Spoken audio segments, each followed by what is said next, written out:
Aspartame is a common artificial sweetener found in over 6,000 products worldwide, especially in diet soda products. It is the most consumed artificial sweetener in the United States. With the power of slick marketing, the public has been led to believe that aspartame is safer and healthier than regular sugar. But nothing could be further from the truth. Aspartame accounts for 75% of adverse reactions to food additives reported to the FDA. The most common reaction is a headache or migraine, but many reactions are very serious, including seizures and death. Aspartame has also been linked to depression and increased weight, yet these products continue to be marketed as healthy options that support calorie restriction. Aspartame is composed of 40% aspartic acid, 50% phenylalanine, and 10% methanol or wood alcohol. The amino acids aspartic acid and phenylalanine benefits your body's function, but you ingest these amino acids excessively in aspartame. Aspartame is an excitotoxin that excites or stimulates your brain cells to death. On the other hand, too much phenylalanine can change your brain's physiology and deplete you of serotonin, a neurotransmitter that helps regulate mood. Naturally occurring methanol found in certain fruits and vegetables is firmly bonded to pectin, which allows the methanol to be safely passed through your digestive tract. The phenylalanine methyl bond, called a methyl ester, is very weak and allows the methyl group on the phenylalanine to easily break off and form methanol.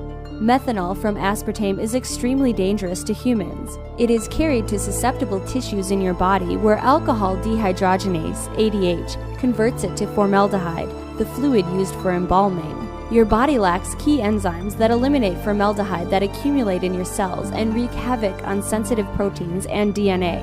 It is linked to breast and prostate cancer, as well as oxidative damage in your brain. Animals have a protective mechanism that allows methanol to be broken down into harmless formic acid, but there's a major biochemical problem with methanol in humans because of the difference in how it's metabolized compared to all other animals. This is why toxicology testing on animals is a flawed model. It doesn't fully apply to humans. But why is aspartame still on the market? Aspartame was discovered by accident in 1965 when James Schlatter, a chemist of G.D. Searle Company, was testing an anti-ulcer drug. G.D. Searle fervently pushed for the approval of aspartame on the market, to no avail. Scientific evidence, including the Bressler report created in 1977, linked aspartame to a number of side effects, including a huge risk of brain tumors. It also revealed fraud and manipulation of data done on aspartame studies. One day after the inauguration of Ronald Reagan in 1981, Searle reapplied to the FDA for approval to use aspartame as a food sweetener. Its CEO, Donald Rumsfeld, had Dr. Arthur Hull Hayes Jr. appointed as the new FDA commissioner. Hayes appointed a 5-person scientific commission to review the current decision on aspartame. When it became clear that the panel would uphold the ban, Hayes installed a 6th member who voted in favor of aspartame. He broke the tie in aspartame's favor, which led to the inevitable approval of the sweetener in 1983. In 1985, Monsanto purchased G.D. Searle and made Searle Pharmaceuticals and the NutraSweet Company separate subsidiaries. Today, there are over 900 published studies revealing the detrimental effects of aspartame. Migraines are the most reported aspartame reaction. Chronic exposure to this sweetener can bring about or worsen serious conditions such as asthma, lymphomas and leukemia, brain tumors and brain cancer, irritable bowel syndrome, Parkinson's, multiple sclerosis, and epilepsy. Aspartame's connection to cancer cannot be ignored.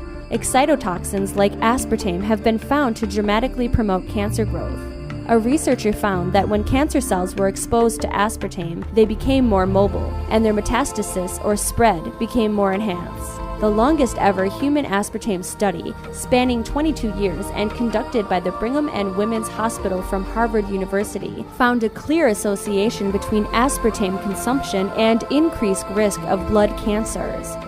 The Harvard study found that men who consumed more than one diet soda per day had a heightened risk of developing multiple myeloma and non-Hodgkin's lymphoma. Leukemia was associated with diet soda intake in both sexes. This study strongly confirms the dangers of aspartame for humans, as it is the first large-scale and long-term observational human study ever conducted on this sweetener. But after yielding to severe pressure from the industry, The researchers downplayed their findings, minimizing the impact of the study. Despite these red flags, food manufacturers still continue to use aspartame for their products.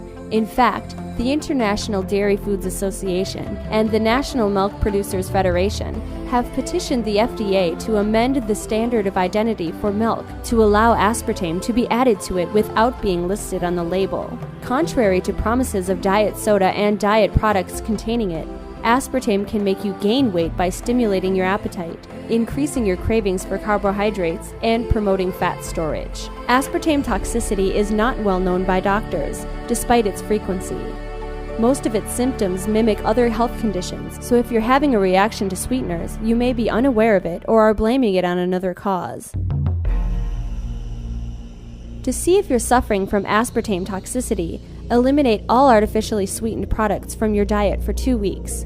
Reintroduce them to your diet one by one for about 3 servings per day. Compare how you feel with when you weren't taking any sweeteners. If you notice no changes, your body is able to tolerate it acutely without any immediate response. If you notice that you are experiencing side effects, you should immediately report it to the FDA by going to the FDA Consumer Complaint Coordinator website and calling the phone number for your state.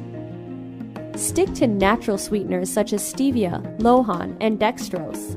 Take note that even these should be consumed in moderation. If you are struggling with high blood pressure, high cholesterol, diabetes, insulin sensitivity issues, or are overweight, it is recommended to avoid all types of sweeteners, both artificial and natural.